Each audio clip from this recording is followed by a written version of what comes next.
నా కొడుకు Aditya graduation ceremony పూర్తి చేసుకొని అమెరికా నుండి వచ్చే లోపల మరి ఏదో లేఖ లీక్ అయిందని చెప్పి గత 2-3 రోజులుగా చాలా హంగామా నడుస్తున్నట్టుగా తెలుస్తూ ఉన్నది. మరి ఈ సందర్భంగా నేను చెప్పదలుచుకున్నది ఒకటే, 2 వారాల క్రితం నేను గౌరవనీయులు పెద్దలు కేసీఆర్ గారికి ఒక లేఖ రాయడం జరిగింది. నేను ఈ విధంగా కేసీఆర్ గారికి ఇదివరకు కూడా నా ఒపీనియన్స్ ఎప్పుడున్నా కూడా లేఖ ద్వారా చెప్పడం జరిగింది. అయితే ఈసారి నేను మొన్ననే చెప్పున్నాను, కుట్రలు కుతంత్రాలు జరుగుతూ ఉన్నాయని. నేను చెప్పిన కొద్ది రోజుల్లోనే మరి నేను అంతర్గతంగా కేసీఆర్ గారికి రాసినటువంటి ఉత్తరం బహిర్గతం కావడం అన్నది, ఇది మరి ఏం జరుగుతుందో అన్నది పార్టీలో ఉన్నటువంటి మనందరం, తెలంగాణ ప్రజలందరూ కూడా ఆలోచించుకోవాల్సినటువంటి విషయం. నేను వేరే ఏం విషయాలు చెప్పలేదు. నేను కేవలం పార్టీలో ఉండేటటువంటి అన్ని స్థాయిలో ఉన్నటువంటి నాయకులందరూ అనుకుంటున్నటువంటి విషయాలు. దాదాపు సగం తెలంగాణ నేను ఈ సందర్భంగా ఈ మధ్యలో టూర్ చేసినటువంటి సందర్భంలో తెలంగాణ ప్రజలు అనుకుంటున్నటువంటి విషయాలను మాత్రమే నేను పెద్ద ఎత్తున చెప్పడం జరిగింది తప్పితే నా పర్సనల్ ఎజెండా ఏమీ లేదు. నాకు వ్యక్తిగతంగా ఎవరి మీద ద్వేషం లేదు, ఎవరి మీద ప్రేమ లేదు. కానీ నేను రాసినటువంటి లేఖ చాలా అంతర్గతంగా పార్టీలో మా నాయకుడికి రాసినటువంటిది. అటువంటిది బహిర్గతమైందంటే మరి దాని వెనుక ఉన్నది ఎవరు అన్నటువంటిది ఆలోచించుకోవాల్సినటువంటి సందర్భం. I have return to my father Shri KCR garu feedback which I got from every stature of the leader from our party and from Telangana people broadly 2 weeks back. I've always written to my father at various stages. Whenever I needed to give him any feedback, I've always written to him. But this time it got out. I believe it is the handiwork of some of the cowards in the party, and the party should decide how to deal with them. I have not written anything negative against KCR garu or the party. To strengthen the party and to work for the people of Telangana. Feedback mechanism is necessary, and that is what I have done. Thank you. Jai Telangana.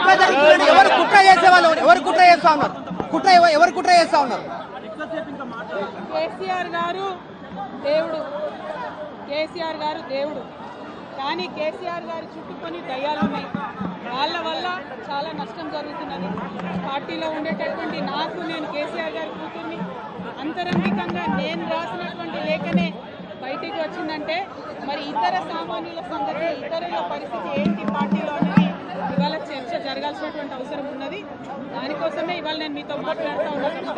రెగ్యులర్గా నేను ఇచ్చిన feedback అందులో special ఏం లేదు. ఏ meeting అయినా ఏదైనా కూడా నేను సార్కి ఇస్తానే ఉంటాను. కానీ ఈసారి ప్రత్యేకించి బయటికి రావడం అన్నది నేను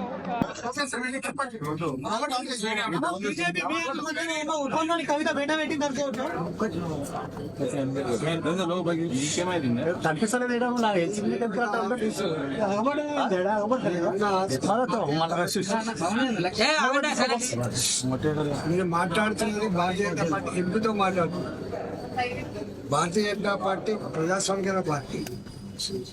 భారతీయ జనతా పార్టీకి స్ట్రైట్ ఫైట్ తప్ప స్ట్రీట్ ఫైట్ ఉండదు. భారతీయ జనతా పార్టీ చేస్తే నేనే చేస్తారు తప్ప కుట్రలు కుతంత్రాలతో చూడటానికి చేయరు. ఇవాళ ఎవరు బయట వాళ్ళు ఇదేదో మాట్లాడితే మమ్మల్ని వచ్చి నిజమాబద్ధం అని అడగడం అనేది కొంచెం కాలేదు. కానీ ఒక్కటి మాత్రం సత్యం ఏంటంటే ఈ మధ్య కాలంలో తెలంగాణ సమాజంలో వచ్చిన పెనుమార్పు ఏంటంటే 10 ఏళ్ల కాలంలో కేసీఆర్ నమ్మి ఓటేసే కర్మాన్ని నచ్చటం మించింది. 10 నెలలకే రేవంత్ రెడ్డి సర్కార్ కూడా మమ్మల్ని మించింది, మించింది. ఇక లాభం లేదు, వీళ్ళకిద్దరికి ఓటు వేయద్దు, ఓటు వేయడం మాత్రం బీజేపీకి అనేటువంటి భావన స్పష్టంగా ఉంది. రెండవది, పక్క రాష్ట్రం ఆంధ్రప్రదేశ్ రాష్ట్రం కేంద్రంలో ఉన్న నరేంద్ర మోడీ గారి అండదండలతో శరవేగంగా దూసుకుపోతున్నప్పుడు ఇంత గొప్ప రాష్ట్రం తెలంగాణ వెలవెలబోతున్నారు భావనతో తెలంగాణ వెళ్ళిపోతున్నారు. ఎప్పుడో ఒకనాడు రేపు ఈ అప్పుల ఊపు నుంచి బయటపడాలంటే ఇవాళ శరవేగంగా ఈ నగరం అభివృద్ధి చెందాలంటే, తెలంగాణ అభివృద్ధి చెందాలంటే భారతీయ జనతా పార్టీ వస్తేనే సాధ్యమేదనే భావన స్పష్టంగా కేసీఆర్ గురించి బహుశా తెలంగాణ రాజకీయాల్లో మీకు తెలిసినట్టు తెలియదు కాబట్టి మీకు కానీ టీఆర్ఎస్ పార్టీకి కానీ 2018 పార్లమెంట్ ఎన్నికల్లో స్పష్టమైన ఒప్పందం జరిగింది. అది వాయిదా పడింది. తాను జైలుకు వెళ్లిన సందర్భంలో మీ పార్టీ సఖ్యత కోసం కేసీఆర్ ప్రయత్నం చేస్తే ఆయన కూతురుగా నేనే చెప్తాను. నేను జిమ్మదారి కల్లా రాజకీయ తెలిసి 25 ఏళ్ళుగా నేను ఏదైనా ఉంటే వాస్తవం ఉంటే మాట్లాడు తప్ప వాస్తవం లేదు మాట్లాడు. కేసీఆర్ కు దూరమైన ఉద్యమకారులందరినీ కవిత కలుస్తానంటుంది. తెలంగాణ ఉద్యమకారుడిగా ఈటల రాజేందర్ కలిస్తే ఏమంటారు? కలవడం అంటే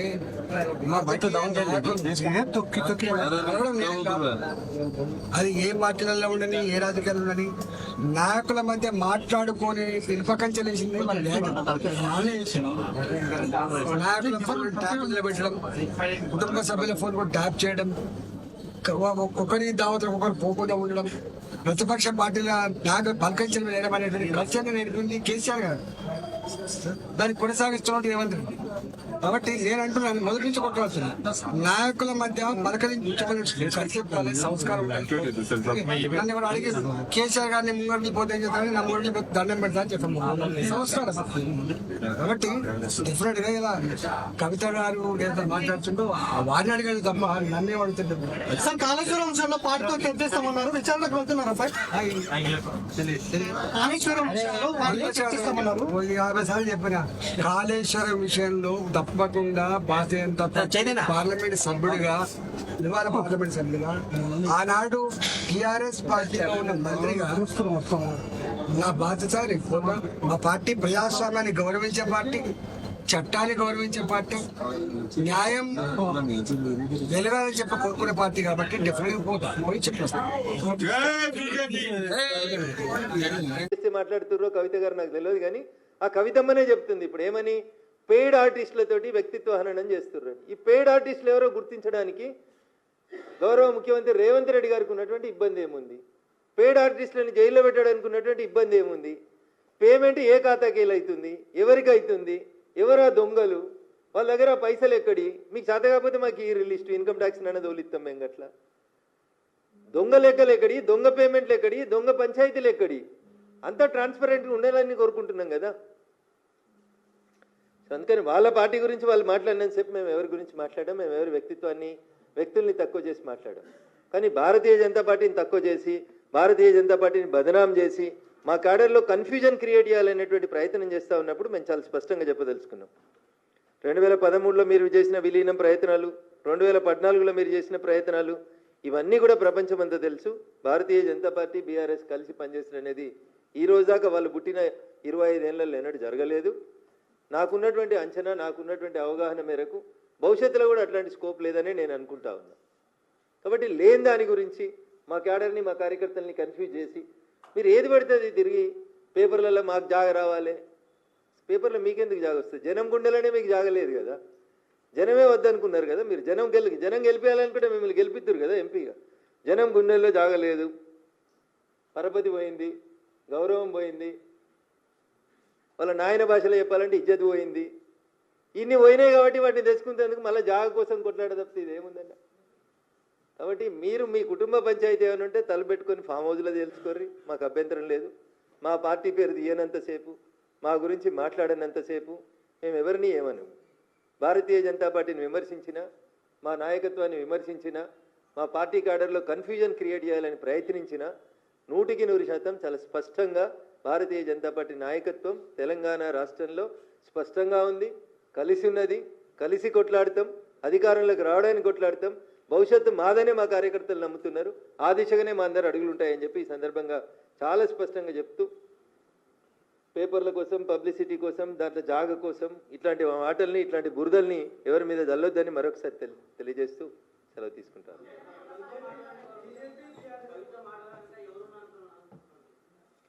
ఇప్పుడు టీఆర్ఎస్ బలహీనపడాలి, టీఆర్ఎస్ నాశనం కావాలని ఎవరు కోరుకుంటారో నాకంటే ఎక్కువ మీకే తెలుసు అన్న. వాళ్ళే మాట్లాడిస్తారు.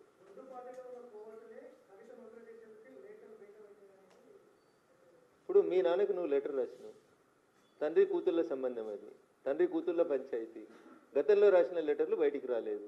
ఇప్పుడు మీ నాన్నగారి పక్కన ఎవరుంటున్నారో నాకంటే ఎక్కువ నీకే తెలుసు. పోయి మీ నాన్నకి చెప్పు, ఇక పలానోడు లీక్ చేసినాడు, వాని పేరు పలానా, వాని బయటికి పంపించని చెప్పు.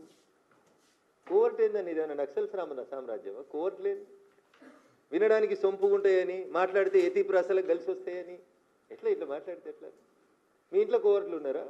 మీ నాన్న పక్కన కోవర్ట్లు ఉన్నారా? ఏం చెప్పదలుచుకున్నావు నువ్వు? మీ నాన్న పక్కన కోవర్ట్లు ఉంటే ఏం చేస్తున్నావు మరి? బిడ్డగా మీ నాన్నని కాపాడుకోవాలి కదా. ఆ కోర్టుల పేర్లు ఏందో మీ నాన్నకి చెప్పి బయటికి పంపించాలి కదా.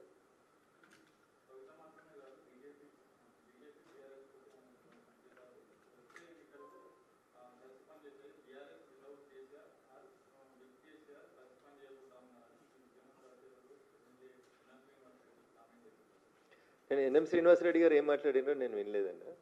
తెలంగాణ సమాజం, తెలంగాణ ప్రజలు 2001లో 18 నుంచి 35 ఏళ్ళ దాకా ఉన్న వాళ్ళు ఎట్లయితే టీఆర్ఎస్ వెనకాల పోలరైజ్ అయినరో, ఇవాళ నరేంద్ర మోడీ గారి నాయకత్వం గ్రామానికి బాకిందన్న ప్రతి పల్లెటూరులో 18 నుంచి 35 ఏళ్ళ దాకా ఉన్నటువంటి ప్రతి యూత్ నరేంద్ర మోడీ గారి నాయకత్వాన్ని, భారతీయ జనతా పార్టీ నాయకత్వాన్ని ఇష్టపడుతున్నారు. మా వెనకాల పోలరైజ్ అవుతున్నారు. కాబట్టి టీఆర్ఎస్ వెనకాల ఖాళీ కుర్చీలు కనబడుతున్నాయనే బాధతో, ఆవేదనతో దీన్ని కన్ఫ్యూజన్ చేసి ఊర్లలో ఉన్నటువంటి ప్రజల్ని మభ్యపెట్టేందుకు కవితమ్మ చేస్తున్నటువంటి ప్రయత్నం.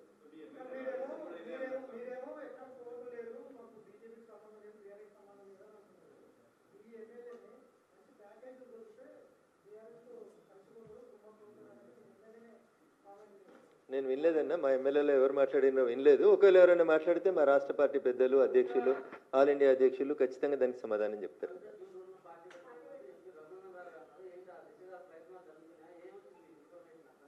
కవిత కొత్త పార్టీ పెడుతుంది అనేది నాకున్న సమాచారం. నేను ఆ రోజు కూడా మీలాంటి మీడియా మిత్రులు అడిగితే చెప్పింది ఏంటంటే, ఆమె నో పాయింట్ ఆఫ్ రిటర్న్ దాకా వెళ్ళిపోయింది, ఇంకా అతికేది లేదా సంసారం, కాబట్టి విడిపోతుంది. విడిపోయిన తర్వాత పార్టీ పెడుతుంది. ఇది ఒక రాజకీయాలలో నాకున్న 20 ఏళ్ళ 23 ఏళ్ళ అనుభవంతో చెప్తున్నాను. 2001 నుంచి ఆ కుటుంబాన్ని దగ్గరగా చూసిన వ్యక్తిగా, రాష్ట్ర రాజకీయాల్లో జరుగుతున్నటువంటి పరిణామాల్ని గమనిస్తున్నటువంటి వ్యక్తిగా, 2014లో అధికారంలోకి వచ్చిన తర్వాత కాంగ్రెస్ పార్టీ 2019లో పార్టీ పెట్టించిన విషయం మీకు మాకు అందరికీ తెలుసు. కాబట్టి పార్టీలు ఎవరు పెట్టిస్తారు, పైసలు ఎవరు ఇస్తారు, ఎవరికి అవసరం అనేది చాలా స్పష్టంగా కనబడుతుంది కదా. పాలేంది నీళ్ళేంది తెలుస్తుంది. నా నోట్లోకి వెళ్ళి ఎందుకని, ఇది చిట్చాటు కాదు. I'm speaking openly.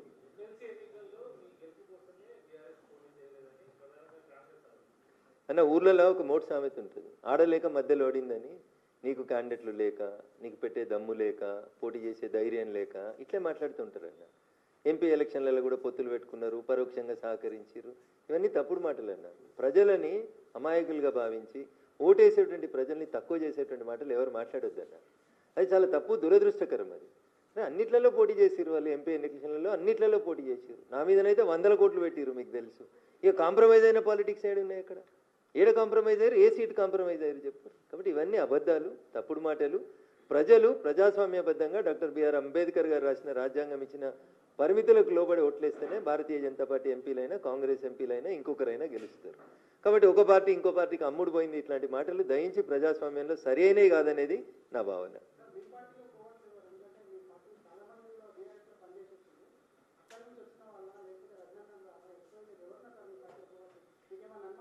Bharatiya Janata party తన పార్టీలో కోవర్ట్లుంటే గుర్తుపట్టలేనంత అమాయకమైనటువంటి స్థితిలో లేదు. గల్లీ నుంచి ఢిల్లీ దాకా భారతీయ జనతా పార్టీకి నాయకత్వం ఉంది. కేంద్రంలో అధికారంలో ఉన్నాం కాబట్టి ఐబీలు, ఎస్బీలు, ఇంటెలిజెన్స్లు అన్నీ కూడా అట్లాంటి తప్పుడు వ్యక్తులు ఎవరన్నా మా పార్టీలు ఉంటే 100% సమాచారం ఇస్తాయి. సీక్రెట్గా రాసిన లేఖ, మరి వాళ్ళు ఎవరు సీక్రెట్ వాళ్ళు బయట పెట్టాలి, ఎవరు లేఖ లీక్ చేసిండ్రో. సీక్రెట్గా రాసిన లేఖ బయటికి ఎట్లా వస్తుంది? కవిత గారు అమెరికా పోయినరు, అమెరికా పోయేటప్పుడు రాసిపోయింది. ఈరోజు దిగింది అనుకుంటా, నిన్ననా ఇవాళనో నైట్ దిగింది. అంటే లేఖ దిగింది, ఆమె దిగింది, విన్నారా? ఇప్పుడు దాంట్లో వాళ్ళే చెప్పాలి సమాధానం. ఆ లేఖ నిన్న దిగింది పేపర్లల్లా, మొన్న సోషల్ మీడియాలో, మొన్న అంతా నిన్న పేపర్లల్లో దిగింది లేఖ, రాత్రి కవిత దిగింది. అంటే మీరే చెప్పాలా ఎవరో దానికి కారణం.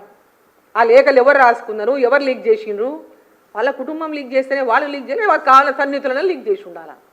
వాళ్ళ బెనిఫిట్, వాళ్ళ యొక్క లబ్ధి కోరేటోళ్ళో లేకుంటే ఆమెను లిఫ్ట్ చేయాలనుకునేటోళ్ళు ఎవరో దాని వెనక పాత్ర, ఎవరి పాత్ర ఉందో ఆమెనే చెప్పాలా. లేఖ లీక్ అయిందంటే లేఖ ఎట్లా లీక్ అవుతుంది? వాళ్ళ తండ్రికి ఆమె రాసింది, అక్కడ తండ్రి అన్నా లీక్ చేయాలి, కవితనన్నా లీక్ చేయాలి. ఇక మధ్యలో ఎవరన్నా ఉంటే ఇంకా వాళ్ళ భావనన్నా లీక్ చేయాలి, వాళ్ళ అన్ననన్నా లీక్ చేయాలి. మంది ఎవరు లీక్ చేస్తారు చెప్పండి అక్కడ? వేరే వాళ్ళకి ఎక్కడ ఛాన్సు? అది ఆమెనే చెప్పాలి. దయ్యాలు ఎవరిని అంటున్నావు, మనకెట్ట తెలుస్తుంది దయ్యాలు ఎవరో? వాళ్ళ ఇంట్లో పోయి మనం చూడం కదా, వాళ్ళ కుటుంబంలో ఉన్నటువంటి పరిస్థితులు మనకేం తెలుస్తాయి? మేము బయట నుంచి చూస్తాము, ఇంట్లో పోయి మనం చూడం కదా.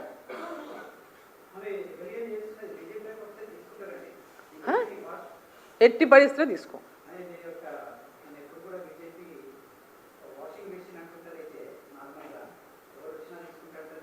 ఎవరు వచ్చినా అంటే దానికి కూడా కొన్ని ఉంటాయండి. ఎవరు వచ్చినా అంటే వచ్చే వాళ్ళు కూడా ఎవరైనా ఒకసారి చూస్తాం కదా. ఇప్పుడు మనం మన ఇంట్లోకి వచ్చిన గెస్ట్లందరినీ ఆహ్వానిస్తాం, ఎవరిని రావాలో వాళ్ళని ఆహ్వానిస్తాం కదా. అన్వాంటెడ్ గెస్ట్ని ఆహ్వానించాం కదా.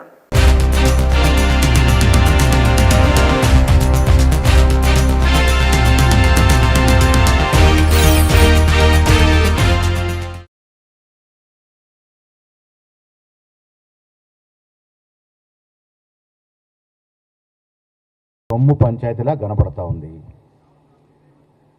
నాకెవరో చెప్పారు ఇది వదినా మరదళ్ళ పంచాయతీ, వాటాల పంచాయతీ అని. ఆ వాటాలు వారు ఏదో ఒక సరైన టైంలో కేసీఆర్ గారు రంగంలో దిగి వాటాలు సరి చేస్తే పంచాయతీ అయిపోతుంది. దీంట్లో కాంగ్రెస్కి ఏం సంబంధము? ఇవాళ కాంగ్రెస్ పార్టీ ఈ రాష్ట్రంలో అధికారంలో ఉంది. బీజేపీ బీఆర్ఎస్ పార్టీ పని ఈ రాష్ట్రంలో అయిపోయింది. అయిపోయిన పార్టీలో అక్కడ వారి కుటుంబ పంచాయతీతో కాంగ్రెస్కి సంబంధము. వేరొక పార్టీలో జరుగుతున్న పంచాయతీ వల్ల లాభం పొందాలనే ప్రయత్నం మేము చేయము. మాకు కొన్ని నిర్దిష్టమైనటువంటి పద్ధతులు ఉన్నాయి. మాకు ఆ పంచాయతీ వారే తీర్చుకోవాలి.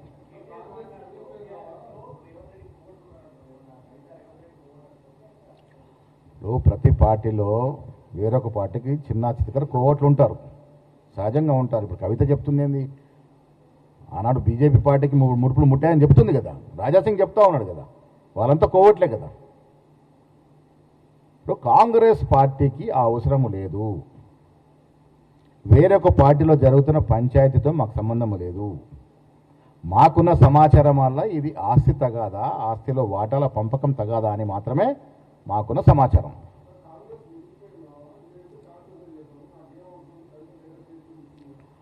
ఆవిడ కాంగ్రెస్లో చేరతానన్నది అసలు కవిత లెటర్ రాసింది ఎవరు తెలుసు, ఆ లెటర్ లీక్ చేసింది ఎవరు, ఒక పత్రికకి పార్టీ మారుతా ఉంది కాంగ్రెస్కు రాయబారం పెట్టిందని లీక్ ఇచ్చింది ఎవరు, ఇవన్నీ కూడా తెలియాలి. మాకేం సంబంధము? మాకేం సంబంధము? ఊహించి చెప్తే చెప్పిండొచ్చు, కానీ ఆవిడ రాసిన లేఖ కాంగ్రెస్ పార్టీకి సంబంధమే లేదు. అసలు ఎక్కడ లీకేజ్ అయిందని వాళ్ళే చెప్పాలి. అయితే కవితనా లీక్ చేసి ఉండాలి. ఇప్పుడు లెటర్ రాసిన వాళ్ళని లీక్ చేయాలి, లెటర్ అందుకున్న వాళ్ళన లీక్ చేయాలి, లేక అందుకున్న ఆఫీసు వాళ్ళని లీక్ చేయాలి. కాంగ్రెస్ పార్టీకి ఏం సంబంధం ఉంటుంది? అదే మరి ఎక్కడ లీకేజ్ అయి ఉంటుంది? కవిత ఎవరికో చెప్పుంటారు కదా, ఆ ఎవరో మా వాళ్ళకి చెప్పుంటారు. అదే మరి అమెరికాలో ఆమె బంధువులు ఆ బంధువులకి తెలిసిన వాళ్ళు మనకుండా ఉంటారు. ఎవరో ఒకరు ఎక్కడో ఒక చోట. ఇప్పుడు నేను ఒక లెటర్ రాస్తాను మా అధినాయకుడికి, అయితే నేనని లీక్ చేయాలి, ఆ నాయకుడిని లీక్ చేయాలి. మధ్యన ఎవరు లీక్ చేసే అవకాశం ఉంటుంది? అంతే కదా. ఇప్పుడు కేసీఆర్ ఆఫీస్కి లేకపోయింది, ఇప్పుడు కవిత ఆఫీస్లోనే లీక్ కావాలి, అయితే కేసీఆర్ ఆఫీస్లో లీక్ కావాలి. రెండు చోట్ల అవకాశం ఉంది, అంతే కదా. ఆమె లెటర్ ఎట్లా రాసిందో కూడా తెలియదు, మెయిల్ ద్వారా రాసిందా మరి దేని ద్వారా రాసిందో. మాకు అవసరం ఉంది. ఇప్పుడు కవిత అంటుంది కాంగ్రెస్ నావా అని. అసలు మునిగిపోతున్న నావా కాదు, మునిగిపోయిన నావా. అంతే కదా. మరి కాంగ్రెస్ ప్రభుత్వం అధికారంలోకి వచ్చినప్పుడు ప్రజలు చెదిరించి పార్లమెంట్లో 0 సీట్లు ఇచ్చారు కదా. ఇంకా అది మునిగిపోయిన నావనా లేక ఇంకా తేలుతున్న నావనా? ఆ మునిగిపోయిన నావలున్న వస్తువుల కోసం పోరాటం జరుగుతూ ఉంటే మాకేం సంబంధం?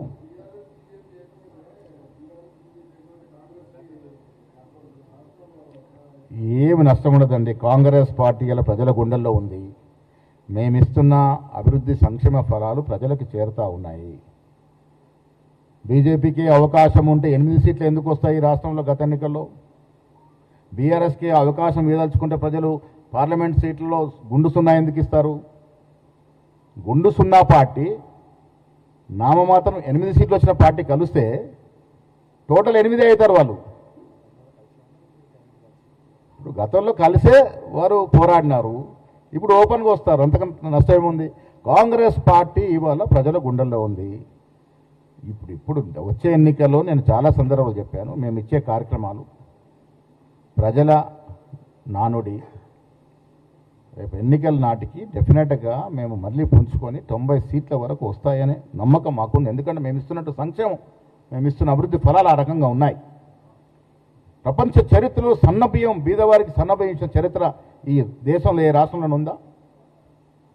ఉచితంగా మహిళా బస్సు మొదలుకొని సన్న బియ్యాల వరకు మేము ఇచ్చినటువంటి సంక్షేమ కార్యక్రమాలు ఈ దేశంలో ఎక్కడ జరగట్లేదు. అంత చక్కటి కార్యక్రమాలు ఏ పరిస్థితులు ఇస్తున్నాం? అప్పనంగా రాష్ట్రాన్ని అమ్మేసి 8 లక్షల చిల్లర కోట్ల అప్పులో ముంచేసి పోతే కూడా అవన్నీ సర్దుకొని ఇవ్వగలుగుతున్నాం. ఇలా విదేశీ పెట్టుబడులు అన్ని వేల కోట్లు ఎట్లా తేయగలుగుతున్నాం? నమ్మకం కదా. రాష్ట్రంలో ఒక ప్రభుత్వం నడుస్తోంది, ఒక యువకుడు ముఖ్యమంత్రిగా ఉన్నాడు, టీం బాగుంది అనే నమ్మకంతో కదా పెట్టుబడులు వస్తూ ఉన్నాయి మాకు. ఆ నమ్మకంతో ముందుకు పోతాం. ప్రజలు మా మీద విశ్వాసం ఉంది, డెఫినెట్గా ఆ విశ్వాసంతో మళ్ళీ పోతాం. మళ్ళీ చెప్తా ఉన్నాను, బీజేపీ 8 సీట్లు, పార్లమెంట్లో బీఆర్ఎస్ పార్టీకి 0 సీట్లు. వారిరువురు ఏకమైన విడిగా ఉన్నా మాకేం నష్టం లేదు.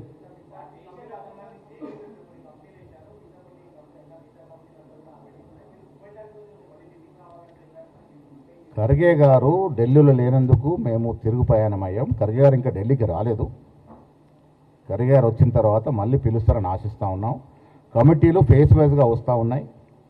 మెయిన్ కమిటీస్ వచ్చాయి, ఆఫీస్ బేరర్స్ రేపో మాపో వస్తాయి, మిగతా కమిటీస్ అన్నీ కూడా వచ్చే అవకాశం ఉన్నది.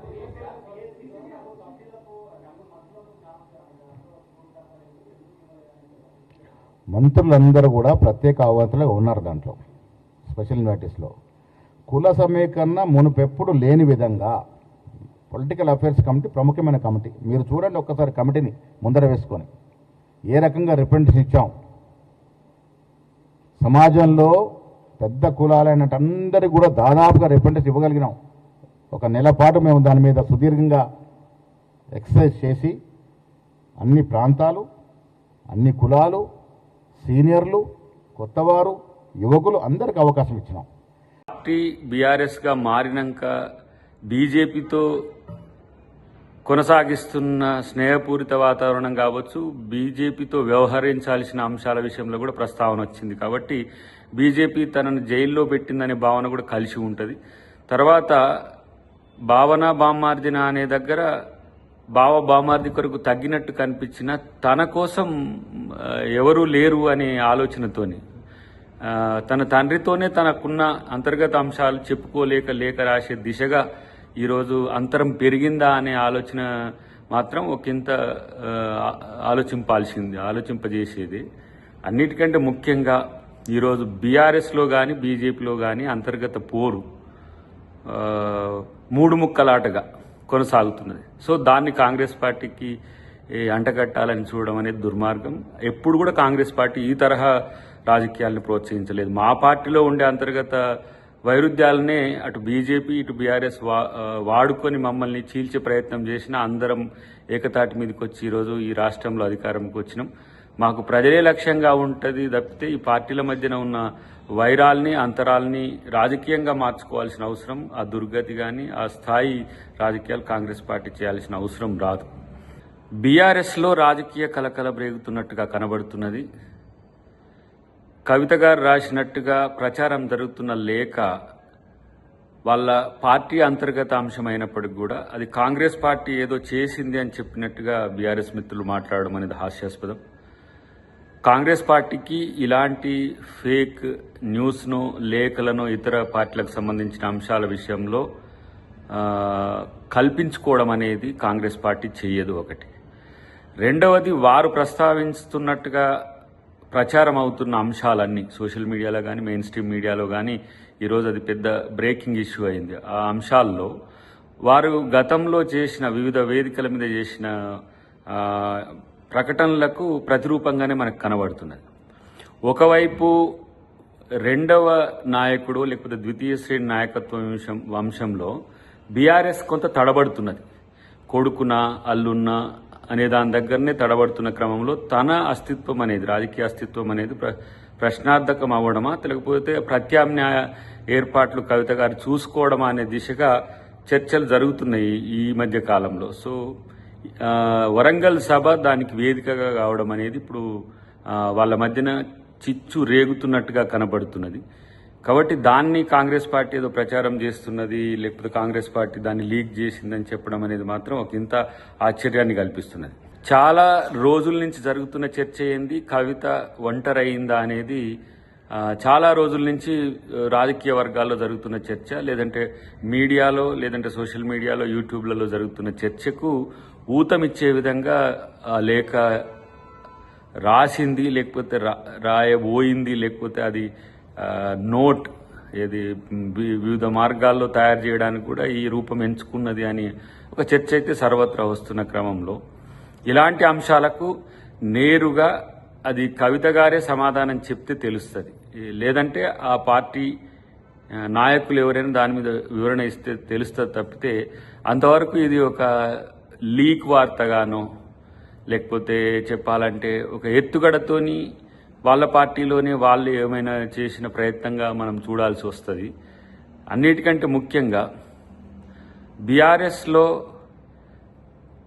నాయకత్వం మీద పోటీ, నాయకత్వం కొరకు పోటీ ఈరోజు మారుతున్న క్రమంలో తామ వ్యక్తిగత ప్రయోజనాలే లక్ష్యంగా బీఆర్ఎస్ పార్టీ నాయకులు వ్యవహరిస్తున్న తీరు మాత్రం మనకు కనబడుతుంది. కాబట్టి మరి ఆప్షన్ దేన్ని ఎంచుకుంటాడు కేసీఆర్కి అది సంబంధించిన అంశం. కాబట్టి దీని విషయంలో కాంగ్రెస్ పార్టీని రాద్ధాంతం చేయడానికో ప్రచారం చేయడానికో వినియోగించొద్దనేది వారికి కాంగ్రెస్ పార్టీ తరఫున మేము కోరుతున్నాం. లేదు, మీరు నిజంగానే 10 ఏళ్ల పాలనల కాంగ్రెస్ పార్టీ అన్యాయం అయిపోయి, తెలంగాణ అన్యాయం అయిపోయింది, తెలంగాణ ప్రజలకు, తెలంగాణ ప్రజల సొమ్మును దోసుకున్నారు ఆ దయ్యాలు అనేది నీ ఆవేదన అయితే మరి ఆ దయ్యాల పేర్లు చెప్పి, నేను ఒక పార్లమెంట్ సభ్యునిగా నిజంగానే మీరు పార్టీలకు అతీతంగా తెలంగాణలో 10 సంవత్సరాల్లో 8 లక్షల కోట్ల అప్పు అయిందన్న విషయం మేమందరం కూడా గమనించిన, ఎన్నోసార్లు చెప్పినాం. ఈ అప్పు దేని మీద ఖర్చు పెట్టిర్రు, ఈ అప్పులో ఎంత కమిషన్లు తిన్నారో మీ దగ్గర చిట్టా ఉంటే మీరు మీతోటి ఒక ఎంపీగా నేను కూడా ఢిల్లీకి వస్తా, మీరు అక్కడ ఉన్నటువంటి ఏజెన్సీలకు, ఎందుకంటే మీరు రాష్ట్రంలో కూడా కంప్లైంట్ ఇవ్వచ్చు, మీకు అవసరమైతే నేను పార్లమెంట్ సభ్యునిగా ఢిల్లీలో కూడా ఇన్వెస్టిగేషన్ ఏజెన్సీస్ సిబిఐకా ఈడీకా ఇచ్చి మీరు ఒక కుటుంబ సభ్యురాలుగా మీరు ఆ పార్టీలో క్రియాశీలకంగా, ఆ కుటుంబంలో క్రియాశీలకంగా ఉండి 10 సంవత్సరాలు ఎలా దోచుకుర్రో మీరు చూసిరు. కాబట్టి మీరు వచ్చి కంప్లైంట్ ఇవ్వాల్సిన అవసరం ఉందని కోరుకుంటున్నాను. దాంతో ఏమవుతుందంటే మీకు ముఖ్యంగా నా సూచన, మీ మీద తెలంగాణ ప్రజలకు నమ్మకం ఏర్పడుతుంది. రాజకీయకు అతీతంగా మీరు అనుకున్న తెలంగాణ ఇది కాదు అని చెప్పే అవకాశం ఉంటుంది. ఎందుకంటే మీరు జాగృతి పెట్టి మీరే అంటున్నారు, తెలంగాణ ఉద్యమంలో నేను క్రియాశీలకంగా ఉన్నా, ఆ రోజు ఈ దయ్యాలు లేవు నువ్వు అన్నట్టు. అంటే ఆ రోజు క్రియాశీలకంగా మా నాన్న ఒక్కడే నాయకుడు, మా నాన్న తర్వాత నేనే నాయకురాలి, నేను ఏ పార్టీకి పోదలుచుకోలేదు, మా పార్టీనే బాగు చేసుకుంటా అంటున్నావు. కాబట్టి నీకు ఒక మంచి సలహా ఇస్తున్నా. ఎట్లాగో కేసీఆర్ గారు పెద్ద మనిషి అయ్యారు, ఫామ్ హౌస్కి అంకితం అయిపోయారు. ఇప్పుడు తెలంగాణ రాష్ట్రీయ సమితి అని లేదు, భారతీయ రాష్ట్రీయ సమితి అయింది. ఇప్పుడు బీఆర్ఎస్కి సరి అయిన నాయకత్వం నువ్వు చేయాలనుకుంటే, మీ నాయన దగ్గర మన్ననలు పొందాలనుకుంటే నువ్వు చేయాల్సిన కార్యక్రమం ఒక్కటే, తెలంగాణలో ఉన్నటువంటి ప్రజల హృదయాన్ని దోచుకోవాలి. మరి హృదయాన్ని దోచుకోవాలంటే ఇట్లాంటి చిల్లర బల్లర మాటలు మాట్లాడుకుంటా పొద్దున స్టోరీ సాయంత్రం స్టోరీ అల్లినాం అనుకో, చరిత్రలో చాలామంది నీలాంటి వాళ్ళు వచ్చిర్రు, చరిత్రలో చాలామంది నీలాంటి వాళ్ళు ఆగమైపోయారు.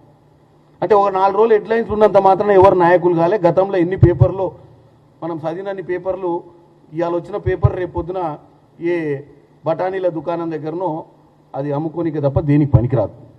చిరస్థాయిగా చరిత్రలో నిలిచిపోవాలంటే నేను చెప్పినటువంటి అంశం మీరు చెయ్యండి. మీకు పర్సనల్గా నేను మీ ఎమ్మటి వచ్చి కంప్లైంట్ ఇస్తా అంటే నేను కూడా వచ్చి ఆడ రిప్రజెంటేషన్ ఒక ఎంపీగా నేను మీకు మద్దతు పలుకుతా. ఎందుకంటే మనం తెలంగాణ ప్రజల్ని పదే పదే రోజు వాళ్లకు ఎంటర్టైన్మెంట్ కావద్దు. ఇలా మనం చెప్పే దాంట్లో చిత్తశుద్ధి ఉంది అని ప్రూవ్ చేసుకోవాల్సిన అవసరం అయితే డెఫినెట్గా ఉంది.